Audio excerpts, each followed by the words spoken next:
প্রিয় সালাউদ্দিন ভাই, আপনি আজকে বললেন আওয়ামী লীগ নাকি একটা মাফিয়া গোষ্ঠী।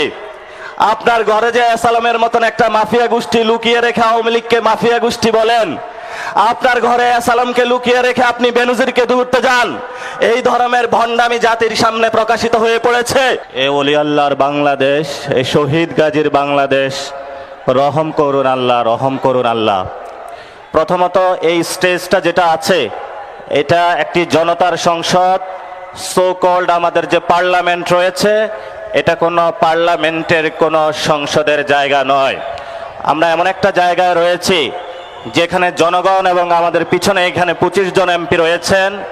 এই পার্লামেন্ট এবং জনগণের সীমানার মধ্যে আমরা অবস্থান করে আজকে পার্লামেন্ট মেম্বার এবং জনগণের উদ্দেশ্যে কয়েকটি কথা বলতে চাই। প্রথমত, যেই বৈষম্যের বিরুদ্ধে বাংলাদেশে একটি লড়াকু আন্দোলন হলো, সে আন্দোলনের অন্যতম উদ্দেশ্য ছিল যে আপনার যে সন্তান আছে সেই সন্তানের বাংলাদেশে একটি চাকরি হবে। আপনি যে আপনার মা বাপের যে সেই হারানো জমিটুকু ছিল বিক্রি করে তার হাতে তুলে দিয়েছিলেন, বাবা তুমি পড়াশোনা করো, তুমি একটি চাকরি করবে, এসে তুমি চাকরি করে আমার হাতে টাকা তুলে দিবে। আপনার সেই সন্তানের স্বপ্ন বাস্তবায়নের জন্য আমরা মাঠে নেমেছিলাম এবং আপনার বৃদ্ধ মা বাবা যিনি অসুস্থ ছিল, আপনার পকেটে টাকা ছিল না, তার চিকিৎসার জন্য যাতে সুস্থ একটি এবং সুন্দর স্বাস্থ্য ব্যবস্থা বাংলাদেশে আমরা প্রতিষ্ঠা করতে পারি, সেই জন্য তেমনিভাবে আপনার যে সন্তানকে শিক্ষা প্রতিষ্ঠানে পাঠিয়ে থাকেন, আপনার কাছে অনেক টাকা নেই, যারা বড়লোক আছে তাদের কাছে অনেক টাকা আছে, একটি মাদ্রাসা স্কুল কলেজে পাঠিয়ে থাকেন, আপনার সন্তানের একটি ভালো শিক্ষা ব্যবস্থার জন্য আমরা রাজপথে নেমেছিলাম। আমরা যখন রাজপথে নেমেছিলাম সেই সময়কালীন আপনারা কিন্তু বিদায় আমাদেরকে জানাতে চান নাই। 26 বছর আমাদেরকে যখন আপনারা পালন করেছেন, প্রিয় সন্তানকে যখন রাজপথে হাসিনা খুনি সন্ত্রাসের গুলির মুখে ছেড়ে দিয়েছিলেন, তখন বলেছিলেন অনেক মা বাবা যে বাবা তুমি ঘরে ফিরবা না, শহীদ হয়ে ফিরবা, তবে বাংলাদেশের সার্বভৌমত্ব রক্ষা করে আসবা। অনেক মা বাবা প্রিয় সন্তানকে সেই সময় রাজপথে দিয়েছিলেন ভবিষ্যৎ বাংলাদেশকে রক্ষা করার জন্য। কিন্তু এই যে বাংলাদেশে 2024-এর পরে 2026-এর আরেকটি জুলাই মাস আসতেছে, সেই জুলাইয়ের পূর্ব মাসে জুনে আমাদের প্রশ্নটা থেকে গেল, যেই জন্য আপনার সন্তান রাজপথে গিয়ে বুকের তাজা রক্ত দিয়েছে, সেই ভবিষ্যৎ বাংলাদেশের জুলাই অভ্যুত্থানের আকাঙ্ক্ষাকে আমরা বুঝে পেয়েছি বাংলাদেশে? যদি আমরা বুঝে না পাই তাহলে সবিনয়ে যারা পার্লামেন্টে রয়েছেন, সরকারি দলে যারা রয়েছেন, বিরোধী দলের যারা রয়েছেন, আপনাদের কাছে আমরা জানতে চাই যে আগামীর জুলাইয়ে আপনারা কি সেই পার্লামেন্টে যারা চাঁদাবাজ, দুর্নীতিবাজ, সন্ত্রাস, দখলদার, ট্যাক্সের টাকা মেরে খায় এবং আপনারা যারা শেয়ার মার্কেটে বিনিয়োগ করেছিলেন, আপনাদেরকে সব টাকা ছিন্ন করে তারা নিয়ে গিয়েছিল, তাদের বিচারের জন্য আপনারা কি কর্মসূচি মাঠে দিবেন, পার্লামেন্টে কি করবেন, এবং আমাদের যে ভাইরা শহীদ হয়েছিল সেই ওয়াসিম, সেই মুগ্ধ, সেই আবু সাইদ, তাদের রক্তের দিকে তাকিয়ে সেই খুনি হাসিনার বিচারের কাঠ গড়াতে দাঁড় করাতে আপনারা কি করবেন, সেই বিষয়ে আজকে খুলনার ঐতিহাসিক মাঠ থেকে জনগণের কাছ থেকে আপনাদের কাছে আমরা প্রশ্নগুলো রেখে যাচ্ছি। প্রিয় উপস্থিতি, আপনারা জানেন এই বৈষম্যের বিরুদ্ধে যখন আমরা রাজপথে নেমেছিলাম, এরপরে আমাদের সামনে 3টি এজেন্ডা ছিল। একটি অন্যতম এজেন্ডার মধ্যে ছিল একটি গণতান্ত্রিক বাংলাদেশ। যেই দলটি গত 17 বছর লড়াই করেছিল বাংলাদেশে গণতন্ত্র কায়েমের জন্য, তারা এই 24-এর গণ অভ্যুত্থানের পরে ইলেকশন ইঞ্জিনিয়ারিং এর মাধ্যমে এই গণতন্ত্রকে তারা নিজে গলা টিপে বাংলাদেশের বুকে হত্যা করলো। এবং আমরা দেখতে পেলাম তারা সেই দিল্লির কুখ্যাত সন্ত্রাসী মাফিয়া গোষ্ঠী আওয়ামী লীগের সাথে হাত মিলিয়ে বাংলাদেশের জনগণের উপরে আবার নতুনভাবে যারা গত 17 বছর আমাদের উপরে অত্যাচার, নির্যাতন, নিপীড়ন চালিয়েছিল, এসালাম এবং বেক্সিমকো থেকে যেই ধরনের ব্যবসায়িক জঙ্গি গোষ্ঠী জনগণের উপর অত্যাচার করেছিল, তাদেরকে আবার এই পার্লামেন্টে তারা জায়েজ করে নিল। শুধু তাই নয়, পার্লামেন্টের প্রথম সেশনে যার নির্দেশে বাংলাদেশের অসংখ্য আপনাদের সন্তান খুন হয়েছে, সেই চুপ্পুকেও তারা পার্লামেন্ট অধিবেশনে এসে নিয়েছিল এবং সেই চুপ্পুর সামনে তারা দৌড়িয়ে পার্লামেন্ট সেশনে করেছিল। এবং পরবর্তীতে যখন তাদেরকে বলা হলো যে আমরা একটি বৈষম্যহীন একটি মানবিক বাংলাদেশ চাই, তখন তারা ধর্মীয় কার্ড খেলা শুরু করলো। মুক্তিযুদ্ধের ভুয়া কার্ডের আশ্রয় নিয়ে দিল্লির সাথে তাল মিলিয়ে নতুনভাবে যারা বাংলাদেশের পার্লামেন্টে এবং জনগণে মাঠে প্রান্তরে রয়েছে তাদেরকে বাংলাদেশ বিরোধী আখ্যা দিতে শুরু করলো। আমরা বিএনপি ভাইদেরকে বলবো, বাংলাদেশে দুইটা পক্ষ, একটা হলো বাংলা পক্ষ আর একটা হলো ভারত পক্ষ। আপনারা যদি ভারত পক্ষে গিয়ে থাকেন, বাংলা পক্ষের সাথে আপনাদের কঠিন লড়াই হবে এবং এই লড়াই যদি আপনাদের আবারই পতন হয় তাহলে সেই পতনে আমাদের কোনো কিছু করার থাকবে না, কারণ আপনার পতন আপনি নিশ্চিত করছেন। এখন ওরা আমাদেরকে বারবার বলে যে ছোট ছোট পোলাপাইন তাদেরকে নাকি ধমক দিয়ে কথা বলে, এই ধরনের অভ্যাস শেখ হাসিনার ছিল।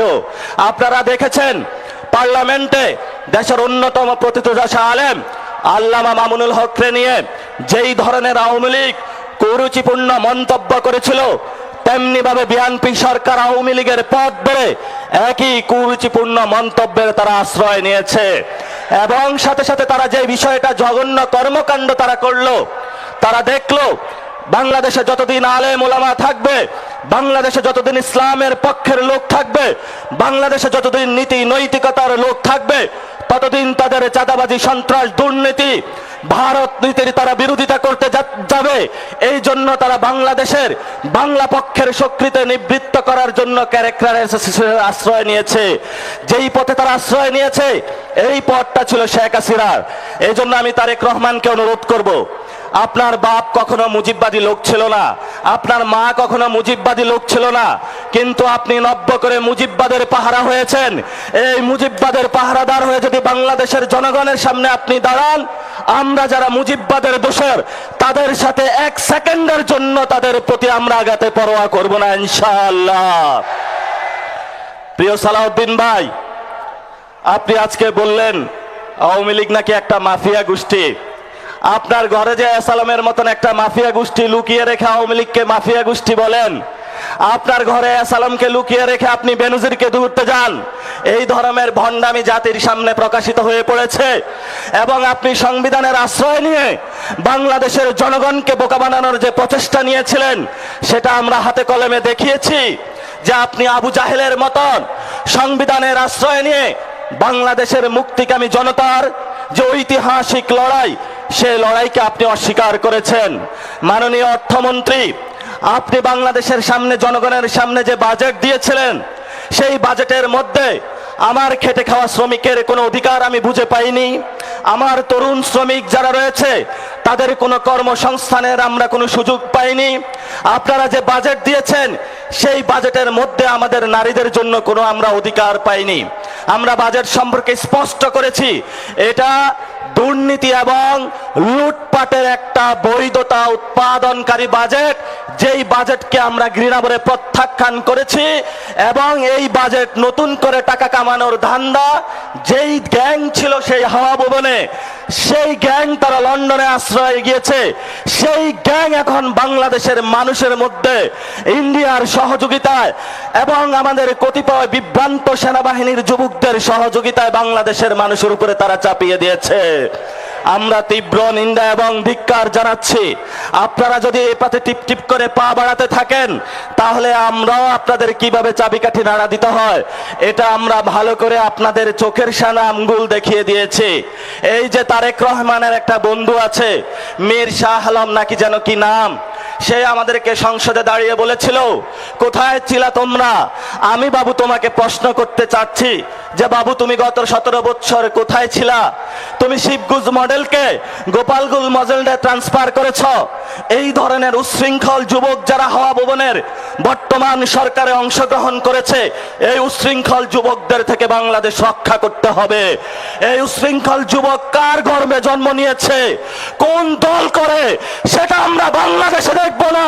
উচ্ছৃঙ্খল যুবকদেরকে আমরা শৃঙ্খলা আনবো, এটাই আমাদের আজাদির লড়াই। শেষ কথা, আমাদের আগামীর তিনটা লড়াই। এই তিনটা লড়াই হলো আমাদের সংস্কার বাস্তবায়নের লড়াই, যার জন্য এই খুলনার সমাবেশে আপনারা উপস্থিত হয়েছেন। ৭৫% বাংলাদেশের মানুষ ভোট দিয়েছে। আমাদের দ্বিতীয় লড়াই বাংলাদেশে সার্বভৌমত্বের লড়াই। এই সার্বভৌমত্বের লড়াইয়ে দিল্লির দাদাবাবু থেকে বের হয়ে, আমেরিকান পররাষ্ট্রনীতি থেকে বের হয়ে স্বাধীন বাংলাদেশের পররাষ্ট্রনীতি ইনশাআল্লাহ আমরা বাংলাদেশে প্রতিষ্ঠা করব। লাস্ট যেটা, আওয়ামী লীগ বাংলাদেশে বিচারের মুখোমুখি হতে হবে। যদি আওয়ামী লীগ বাংলাদেশে বিচারের মুখোমুখি না হয়, তাহলে আমাদের সামনে আরো অসংখ্য যুবক, আরো অসংখ্য নারী, অসংখ্য হিন্দু, অসংখ্য আলেম ওলামা, আমাদের ভবিষ্যতে তাদের হলো পবিত্র এই রাজপথে তাদের রাজপথ রঞ্জিত হবে। আমরা আশা করব সরকার আমাদের কথাগুলো তারা কানে না দিবে।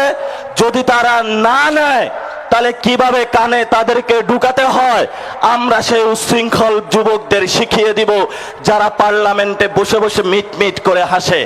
প্রিয় খুলনাবাসী, আপনারা জানেন এই খুলনায় কেডিআইতে দলীয় লোক বসানো হয়েছে, এই খুলনাতে সিটি কর্পোরেশনে দলীয় লোক বসানো হয়েছে, এই খুলনাতে জেলা প্রশাসনে লোক বসানো হয়েছে দলীয় লোক, এমনকি বিসিবিতে লোক বসানো হয়েছে। খুলনাবাসী, এই সব সন্ত্রাসীদেরকে আপনারা ছাড় দিবেন না। যতই ভদ্রতার মুখোশ পরে তারা আমাদের সামনে আসে, আপনারা যদি তাদেরকে ছাড় দেন, কালকে আপনাকে তারা হত্যা করতে উদ্যত হবে, আপনার সন্তানকে তারা হত্যা করবে, আপনার মাকে তারা হত্যা করবে, আপনার বউকে তারা হত্যা করবে। এই সব সন্ত্রাসীদেরকে খুলনার অঞ্চল থেকে উচ্ছেদ করতে হবে। এবং যারা মসজিদে হত্যাকাণ্ড ঘটিয়েছে খুলনাতে, আমরা বাবু তোমাদেরকে হুঁশিয়ার করে দিতে চাই। সালাউদ্দিন সাহেব বলে আইন শৃঙ্খলার নাকি অবনতি হয় নাই, তাহলে খুলনাতে কোন বাবু আপনার এই মসজিদের মধ্যে হত্যাকাণ্ড ঘটিয়েছে? সেই দিল্লির দাদাবাদুর গেটুপুত্র সালাউদ্দিনের কাছে আমরা প্রশ্ন রাখতে চাই। প্রিয় খুলনাবাসী, আমাদের সামনে সময় নেই। রাজপথে আমরা বিরোধী দলীয় নেতা যিনি আছেন, আমাদের 11 দলীয় নেতৃবৃন্দ, আমরা মনে করি এখনো ওনারা ঠিক পথে আছেন। মিটিমিটি করে পা করে আমরা সামনে এগোচ্ছি। ওনাদের নেতৃত্বে আপনারা শক্ত অবিচল এবং আপনাদের জায়গা থেকে শক্ত অবস্থান বজায় রাখবেন। দলীয়ের মধ্যে বিভিন্ন সাঙ্গপাঙ্গ অ্যাসাসিনিস্ট ঘুরে ঘুরে তারা আমাদেরকে বিভ্রান্ত করার প্রচেষ্টা চালাবে। বলবে তুমি ইসলাম করো, তুমি কেন এখানে হলো যে ইসলামিক জোট না জামাতে ইসলামে আছো? বলবে তুমি সেকুলার দল, তুমি কেন ইসলামিক জোটে আছো? এই ধরনের বিভ্রান্তি করার অপচেষ্টা তারা চালাবে। এগুলাতে কান দিবেন না। আমাদের উপরে আছে আল্লাহ, আর জমিনে আছে আমাদের বাংলার মাটি। এই দুইটা ধরে ইনশাআল্লাহ আমরা এগিয়ে যাব। খুলনাবাসী ধন্যবাদ, সবাইকে আসসালাম, ভালো থাকবেন। ইনকিলাব জিন্দাবাদ, বাংলাদেশ জিন্দাবাদ, জাতীয় নাগরিক পার্টি জিন্দাবাদ।